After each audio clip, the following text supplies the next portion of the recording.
Bismillahirrahmanirrahim. Assalamualaikum warahmatullahi wabarakatuh.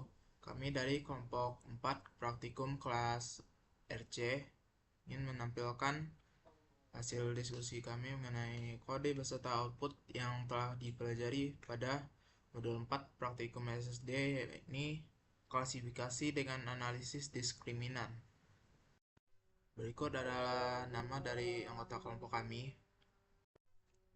Baiklah, untuk kode yang pertama itu kode untuk menginstal package yang diperlukan dalam modul kali ini, yaitu ada paket ISLR, ada package mask, wrapper, dan ggplot2. Baiklah, untuk kode selanjutnya itu adalah kode untuk mengakses library yang sudah kita install tadi. Itu ada library SLR, mask, RAPR, ggplot2, ROCR, dan library class. Kemudian ada kode head Boston. Head Boston itu adalah kode untuk menampilkan head data dari data Boston, di mana data Boston itu sendiri adalah data bawaan dari package MASS. Pada kode selanjutnya itu adalah kode summary Boston. Itu adalah kode untuk menampilkan sari numerik dari data Boston tadi. Di sini ada beberapa variabel, yaitu cream, zn, indus, chas, nox, rm, age, dis, rat, text, pt ratio, black, lstat, dan matv. Untuk kode selanjutnya itu bisa dilihat di sini. Ini kode ini berguna untuk membuat variabel baru bernama crime rate yang menunjukkan apakah tingkat kejahatan suatu wilayah di atas median atau tidak, dengan nilai 1 untuk wilayah dengan tingkat kejahatan di atas median dan 0 untuk yang lainnya, dan kemudian menggabungkannya dalam dataset DF serta mengonversi menjadi tipe data faktor. Pada slide 7, codingan tersebut menggunakan paket ggplot2 untuk membuat boxplot yang memvisualisasikan hubungan antara variabel Zn, di mana Zn ini adalah zone residential plots, dan crime rate dari suatu data frame DF. Boxplot menunjukkan distribusi Zn berdasarkan kategori crime rate, dengan sumbu X menunjukkan crime rate dan sumbu Y menunjukkan Zn. Tema klasik ditetapkan pada plot dan judul plot ditetapkan sebagai zone residential plots versus crime rate. Dan untuk penjelasan tentang boxplotnya, yaitu boxplot tersebut menunjukkan hubungan antara tingkat kriminalitas dan jenis zonasi area atau perumahan. Nah, bagian-bagian boxplot yang kotak mewakili interkuartil range, yaitu 50% data yang terletak di antara kuartil pertama dan kuartil ketiga. Garis tengah mewakili median, yaitu nilai tengah dari seluruh data. Garis kumis atau whisker mewakili batas data yang masih dianggap normal, yaitu 1,5 dikali interkuartil range dari kuartil 1 dan kuartil 3. Dan titik mewakili nilai data yang outlier, yaitu data yang jauh dari batas normal. Pada slide 8 sama saja dengan slide 7, di mana codingan tersebut menggunakan paket ggplot2 untuk membuat boxplot yang memvisualisasikan hubungan antara variabel industrial lens plot dengan crime rate dari suatu data frame DF. Nah, boxplot menunjukkan distribusi industrial lens plot berdasarkan kategori crime rate, dengan sumbu X menunjukkan crime rate dan sumbu Y menunjukkan industrial lens plot. Dan tema klasik diterapkan pada plot dan judul plot ditetapkan sebagai industrial lens plot versus crime rate. Dan untuk penjelasan boxplotnya adalah garis tengah kotak adalah median yang membagi data menjadi dua bagian sama besar. Garis bawah kotak adalah kuartil pertama yang berarti 25% dari titik data berada di bawah garis ini. Garis atas kotak adalah kuartil ketiga yang berarti 75% dari titik data berada di bawah garis ini. Dan garis yang memanjang dari kotak disebut kumis atau whisker. Kumis biasanya meluas ke titik data paling ekstrim yang tidak dianggap outlier. Outlier adalah titik data yang berada di luar 1,5 kali interquartile range dari median. Dan EQR adalah selisih antara Q3 dan Q1. Oleh karena itu, ukuran kotak mencerminkan penyebaran data di tengah 50% distribusi. Pada slide 9 langsung saja menjelaskan tentang box plotnya dengan judul Rooms per Home versus Crime Rate, di mana sumbu X adalah Rooms per Home, sedangkan sumbu Y adalah Crime Rate. Dan bagian-bagian box plot yang pertama yaitu kotak mewakili 50% tengah data, yang median garis di tengah kotak menunjukkan nilai tengah data. Garis kumis whisker mewakili rentang interkuartil yaitu selisih antara kuartil 3 dan kuartil 1. Titik mewakili outlier yaitu nilai yang lebih dari 1,5 interkuartil di atas Q3 atau di bawah Q1. Dan box plot menunjukkan bahwa tingkat kriminalitas umumnya rendah dengan median sekitar 1. Terdapat beberapa outlier dengan tingkat kriminalitas yang jauh lebih tinggi yaitu sekitar 8. Dan ada sedikit hubungan negatif antara jumlah per rumah dan tingkat kriminalitas. Jumlah kamar per rumah. Rumah dengan lebih sedikit kamar cenderung memiliki tingkat kriminalitas yang lebih tinggi. Pada slide 10, penjelasan tentang box plot konsentrasi nitrogen oksida versus tingkat kejahatan. Dan bagian-bagian box plot yang pertama yaitu kotak, artinya mewakili 50% tengah data. Median, garis horizontal dalam kotak menunjukkan nilai tengah data. Terus garis kumis atau whisker menunjukkan rentang data dari minimum ujung bawah sampai maksimum ujung atas. Titik mewakili outlier yaitu data yang jauh dari nilai mayoritas. Terus median konsentrasi nitrogen oksida lebih tinggi di daerah dengan tingkat kejahatan tinggi dibandingkan daerah dengan tingkat kejahatan rendah. Untuk variabilitas konsentrasi nitrogen oksida lebih besar di daerah dengan tingkat kejahatan tinggi dibandingkan daerah dengan tingkat kejahatan rendah. Outlier, ada beberapa outlier di kedua kelompok data menunjukkan bahwa terdapat beberapa daerah dengan konsentrasi nitrogen oksida yang jauh berbeda dari rata-rata. Dan kesimpulan untuk kedua plot tersebut adalah menunjukkan bahwa terdapat hubungan antara konsentrasi nitrogen oksida dan tingkat kejahatan. Konsentrasi nitrogen oksida mediannya lebih tinggi di daerah dengan tingkat kejahatan tinggi dan terdapat lebih banyak variabilitas dalam konsentrasi nitrogen oksida di daerah tersebut. Pada slide 11 menunjukkan penjelasan tentang box plot dengan judul usia versus tingkat kejahatan, di mana sumbu X adalah usia dan sumbu Y adalah tingkat kejahatan. Untuk interpretasi box plotnya yaitu yang pertama ada median, artinya median tingkat kejahatan sekitar 50. Yang kedua ada kuartil, 25% data memiliki tingkat kejahatan di bawah 25 dan 25% data memiliki tingkat kejahatan di atas 75. Yang ketiga ada interquartile range, di mana interquartile range-nya ada 50 yang menunjukkan bahwa data cukup bervariasi. Yang keempat ada outlier, yaitu ada 2 outlier, yaitu 1 di bawah 0 dan 1 di atas 100. Dan kesimpulannya adalah data menunjukkan bahwa tingkat kejahatan umumnya berkisar antara 25 sampai 75. Ada 2 outlier yang menunjukkan tingkat kejahatan yang jauh lebih rendah dan lebih tinggi daripada data lainnya. Baik, selanjutnya saya akan menjelaskan mengenai eksplorasi data analis dari Distance to Employment Centris vs Crime Rate, di mana berikut merupakan kodenya.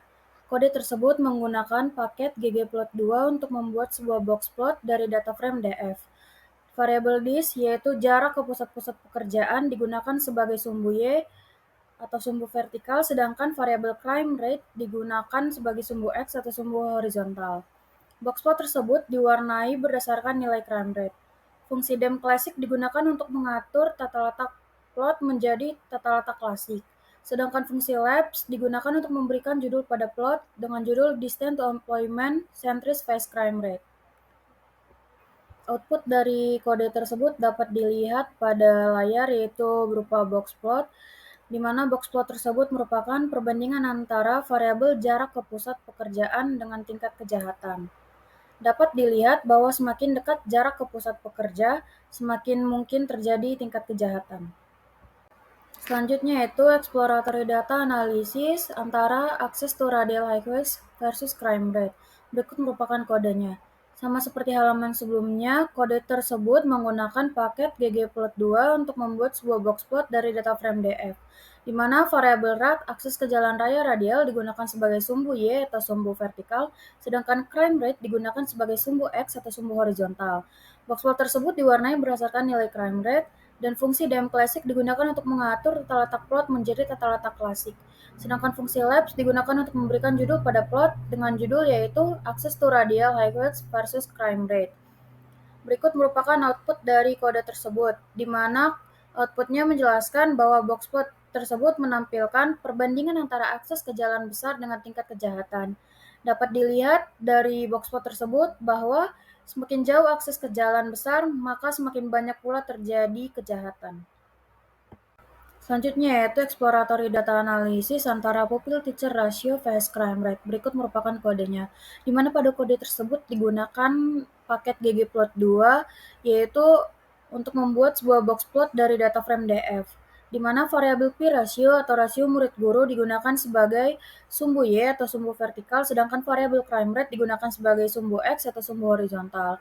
Boxplot tersebut diwarnai berdasarkan nilai crime rate, dan fungsi dem klasik digunakan untuk mengatur tata letak plot menjadi tata letak klasik. Sedangkan fungsi labs digunakan untuk memberikan judul pada boxplot yaitu pupil teacher ratio vs crime rate. Output dari kode tersebut yaitu dapat dilihat pada layar merupakan sebuah boxplot, di mana boxplot tersebut menampilkan perbandingan antara variabel pupil teacher dengan tingkat kejahatan. Dapat dilihat pada boxplot tersebut terdapat sedikit perbedaan dari tingkat pupil teacher dengan tingkat kejahatan yang terjadi. Selanjutnya yaitu exploratory data analysis antara proportion of blacks vs crime rate. Berikut merupakan kodenya. Sama seperti halaman-halaman sebelumnya, kode tersebut menggunakan paket ggplot2 yaitu digunakan untuk membuat sebuah boxplot dari data frame DF, di mana variabel black atau proporsi orang kulit hitam digunakan sebagai sumbu Y atau sumbu vertikal, sedangkan variabel crime rate digunakan sebagai sumbu X atau sumbu horizontal. Boxplot tersebut diwarnai berdasarkan nilai crime rate. Fungsi dem classic digunakan untuk mengatur tata letak plot menjadi tata letak klasik, sedangkan fungsi labs digunakan untuk memberikan judul pada plot yaitu proportion of blacks vs crime rate, di mana output dari kode tersebut yaitu berupa sebuah boxplot. Boxplot tersebut menampilkan antara perbandingan variabel orang kulit hitam dan tingkat kejahatan, di mana dapat dilihat pada boxplot tersebut bahwa banyaknya orang kulit hitam tidak begitu mempengaruhi tingkat kejahatan. Selanjutnya, kita akan melihat perbandingan antara tingkat pendapatan yang rendah terhadap tingkat kejahatan. Dapat dilihat bahwa boxplot yang berwarna biru, yaitu boxplot yang bernilai 1 yang artinya berpengaruh, lebih tinggi daripada boxplot yang bernilai 0, yang artinya tingkat pendapatan yang rendah mempengaruhi tingkat kejahatan. Selanjutnya, kita akan melihat perbandingan antara rumah-rumah yang ditempati pemiliknya terhadap tingkat kejahatan. Dapat dilihat bahwa berpengaruh negatif yang bernilai 0, yang artinya rumah-rumah yang ditempati pemilik cenderung tidak berpengaruh terhadap tingkat kejahatan. Kemudian kita akan melihat perbandingan antara tarif properti pajak nilai penuh terhadap tingkat kejahatan. Dapat dilihat bahwa pada boxplot berwarna biru yang bernilai 1, semakin tinggi tarif pajak maka semakin berpengaruh terhadap tingkat kejahatan. Selanjutnya, kita akan membagi dataset menjadi dataset tes dan dataset training. Kita menggunakan set sheet 1110, di mana fungsi set sheet digunakan untuk membuat hasil yang dapat direproduksi saat menulis kode yang melibatkan pembuatan variabel yang mengambil nilai secara acak. Dan 1110 adalah jumlah banyaknya data.